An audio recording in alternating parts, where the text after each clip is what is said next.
All right. Tony Mello, Strategic Insurance, wrapping up the flood trading videos here today. Final one we have is, excuse me, the excess flood with Wright flood.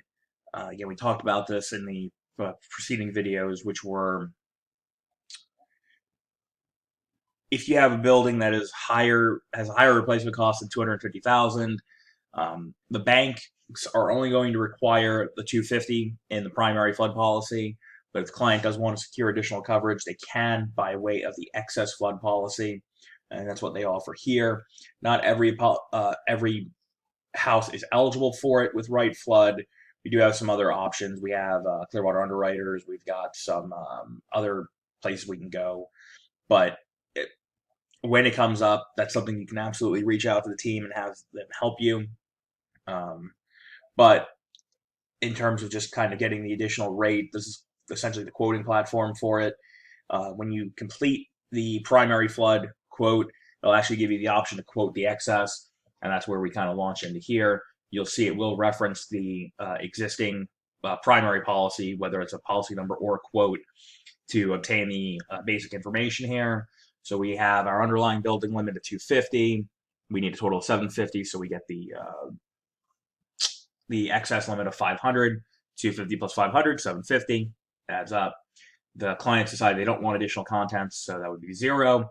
We got the effective date, the construction type, and here's our rating. So we have that, and then you're gonna have the distance to water, these other questions that you're gonna ask. If you answer yes to any of these questions, it's pretty much a knockout. They won't write it, so you can hit next. So you'll see it's going to reference the other quote. That's fine. We can hit close here. So now we've got the excess coverage information. We've got all that. Now we will hit the next page. You could actually, you're not seeing it because I don't have that screen open, but my inbox is actually being flooded. Ha, ha, with the actual quote. So they don't give you the option to really print it here. You can get to this point and print it, but they'll also send you an email with the quote as well that shows the thing you can go ahead and present to the client. So you have that. You can hit close. And then from here on out, you would just select the agent, put in the payment information, and you would be completed and issued. So I'll give you a quick pause on this here, just so you can kind of see the final page once the payment information is input, and then we are good to go.